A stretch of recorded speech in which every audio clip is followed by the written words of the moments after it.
episode of Chamber Chats, we sit down with Lisa Gruenloh, founder and president of Purpose Journey, Inc., a consulting, training, and coaching firm specializing in organizational culture development, leadership, and emotional intelligence. Lisa brings more than 30 years of experience spanning corporate, government, nonprofit, and consulting roles, along with her expertise as an ICF certified executive coach. Through Purpose Journey, Lisa helps guide organizations embed emotionally intelligent execution discipline to build trust, navigate change, enhance well-being, and create lasting positive impact. In this podcast, we'll explore how Lisa's diverse career path led her into leadership, coaching, and organizational development, the workplace trends she sees emerging today, and her deep passion for community impact and commitment to wellness. Lisa, thank you for joining us today. Thank you. It's so great to be here. Thanks for sitting down with me today. So you have had a diverse career, Capitol Hill, PR, leadership development. What first drew you to leadership and team development? That is a great question. And it really was a huge turning point in my life. As you mentioned, I started my career working in the public sector, working on Capitol Hill. I worked at a federal agency, then transitioned to PR firms. When I moved to Naples in 2004, I started working for a company here that put a huge focus on organizational culture. Everyone in our organization went through leadership training, but also emotional intelligence training. And it changed my life. It changed my life doing that work myself. And I became such a champion of the culture and the work, especially the emotional intelligence piece of it, that I got trained as a coach on my own dime. And it really was the start of kind of this new career path for me. And, really was inspired by my own experience as an employee, as a leader in an organization, and getting the benefit of a workplace that prioritized people and purpose.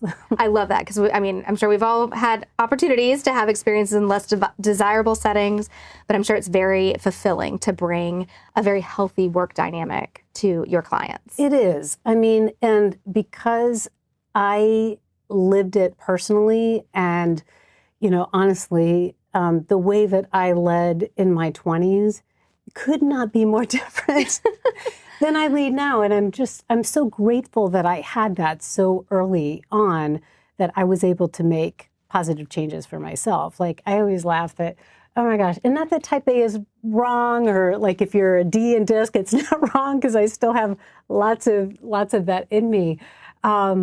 But I'm just more consistent, with how I show up, and a lot more grounded. And it makes it so much easier to make great decisions and really bring people along in positive ways with the things that you're trying to do. Yeah, well, I know organizations are facing all kinds of change, right? And they're just trying to get ahead of these trends. What are the trends and challenges that you're seeing organizations deal with today?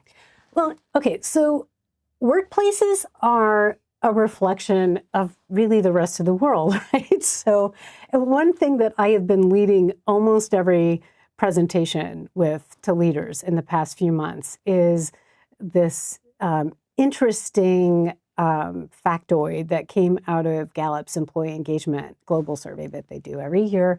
And they asked employees in many, many countries, including the United States, what is it about your leaders that you most need? And I think it was pretty shocking for a lot of us who work in this field to hear what the number one thing was that employees are looking for in their leaders. What is it? Hope. Wow.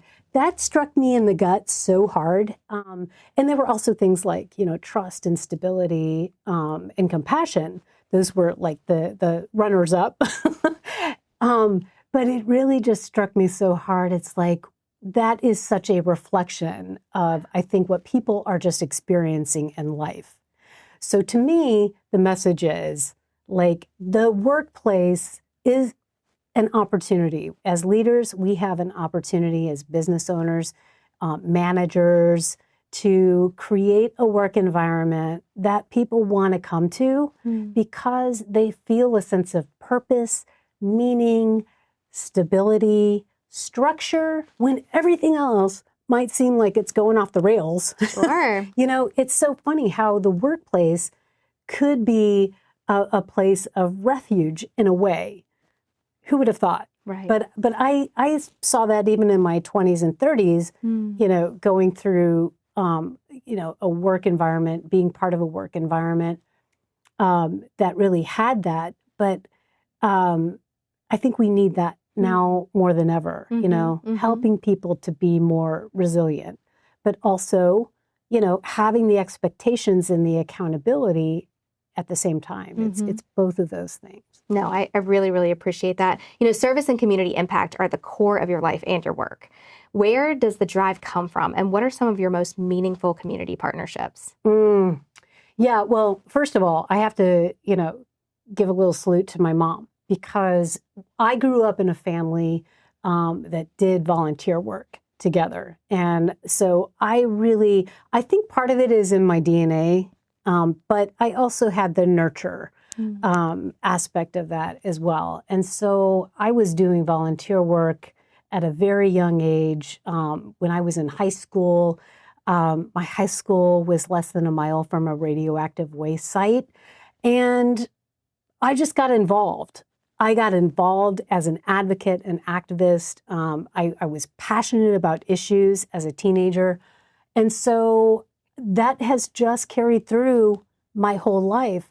So then when I became a business owner, that became a core part of my business. So some of the things that I do, because I work in workplace well-being and emotional intelligence, emotional well-being, mental fitness, as part of the work I do, I have partnered with David Lawrence Center, do a lot of different things with them. And one of the most precious, sacred volunteer activities I have is working with drug court participants. So I go in every month and work with the men's group, work with the women's group, and just help with life skills and emotional well-being. And it's some of the most rewarding work that I do. Also very involved with Red Cross, have a long, long history with Red Cross as a lifeguard and swim instructor way back in the day. Okay. way back in the day. And then, you know, I'm on the board here locally and doing a lot of interesting things. And I just give, you know, where I can to other, but those are a couple of the big ones. Okay. Yeah. Well, I really appreciate the philanthropic, involvement that you have in our community. And I know you've got your prescribed clients, but also you do a wellness retreat every year that I've had the pleasure of attending. Yes. Tell us a little bit about that. I'm so glad you asked about that because you can tell it brings me joy. Yes. So one of the things that became clear to me after I lived, you know, and worked in Southwest Florida for a number of years is, well, we're seasonal, right? And what happens to professionals in the first 4 months of the calendar year is, I mean, it's kind of ridiculous how much we work, right? We're cramming so much of our output and energy into those first 4 months of the year. And then, you know, people went off into the summer and, you know, nothing, right? So I wanted to create an event that brought professionals together at the end of season where we could replenish, we could connect, we could have some fun. So this is a day-long retreat that I have usually on the first Friday of May. So May 1st, 2026. And it's a full day that starts with outdoor well-being activities, all kinds of really fun, amazing things.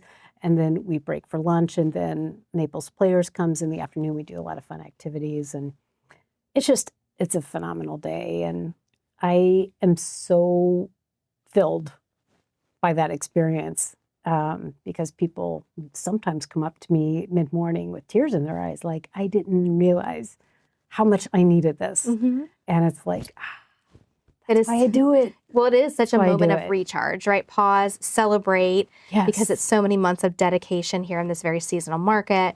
And then you have this moment of a recharge for yourself, which I think is so fantastic to enter summer in that season. And the celebration is a big part of it too, because I do call it a celebration, because, you know, we still have 8 more months of the year, that we have to work and meet our goals.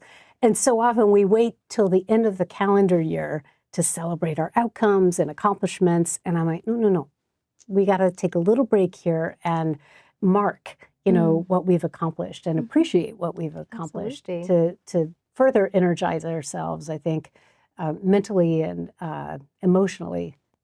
I appreciate that. Well, I know you're continuing to grow and enhance what you do. I know your business model's changed just a little bit. Can you tell us a little bit about kind of what that looks like? I know we've had the opportunity to experience that personally at the Chamber. Yeah. You've been helping us in this way. So talk a little bit about your new business model. model. You asked that question. So what I noticed in doing work with organizations is so often, they want to do the right thing to develop their employees and create culture.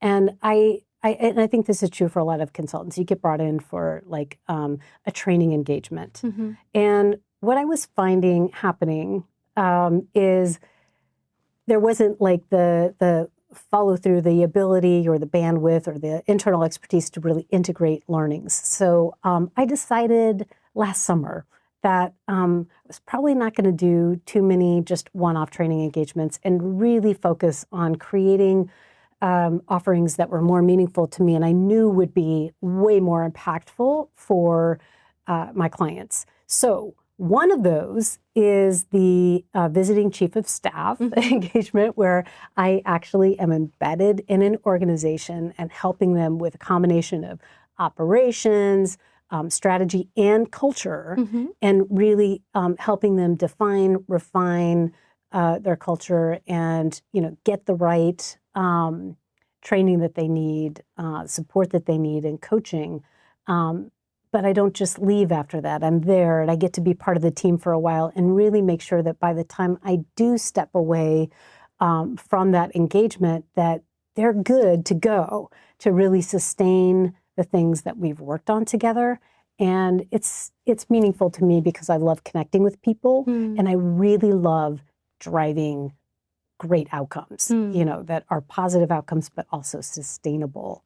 So, So what I've been doing with the Chamber is, been amazing. Good. Well, we've loved having you. And I would say that myself and our team have learned so much about themselves as individuals. We've learned so much about each other.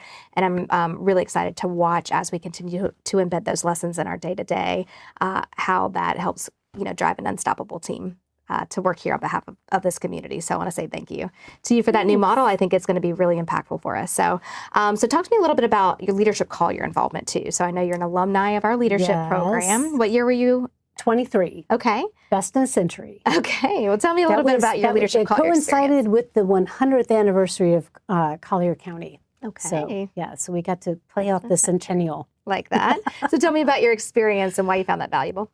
Well, I had been in the community for, 18 years or something by then. And so, and so many of my fellow alums say the same thing, right? It's like, I thought I knew. I thought I knew Collier County. But you get in there and really dig deep, right? On the issues, meeting the people, hearing in way more detail about the things that are going on, our challenges, and really the opportunities. And just so many exciting things going on in Naples and Collier County. I think, again, a lot of my peers would also share the sentiment that it's the connections you make, right? So it's the learning, seeing where you can have more impact, but the connections you make with people are just lifelong and so meaningful. And I already had a lot of great friends in the business community that I met through the Chamber, but this is next level. Well, I'm so glad you've had such a great experience with Leadership Collier, as so many of the alumni have, and recommend the program far and wide. I hear it so often. I grew up here and I learned things through this program that I never knew before, even though I've lived here my whole life. So I'm glad you had such a great experience. I know also with your unique skill set, you've been helping enrich the work we do in matching needs. Will you talk a little bit about what the work is when we use the phrase matching needs with our alumni, right, so that our community knows about how it's available and how we're continuing to evolve the work we do in that space? Right. That's one of the great benefits of having the Leadership Collier program. Everybody goes through each of those days learning so much about where the needs are in the community, how they can support. So once they graduate from the program, they can come back to us and we help match them with volunteer leadership opportunities that are meaningful to them with nonprofits or public agencies or committees in the community to really help amplify their impact in new ways.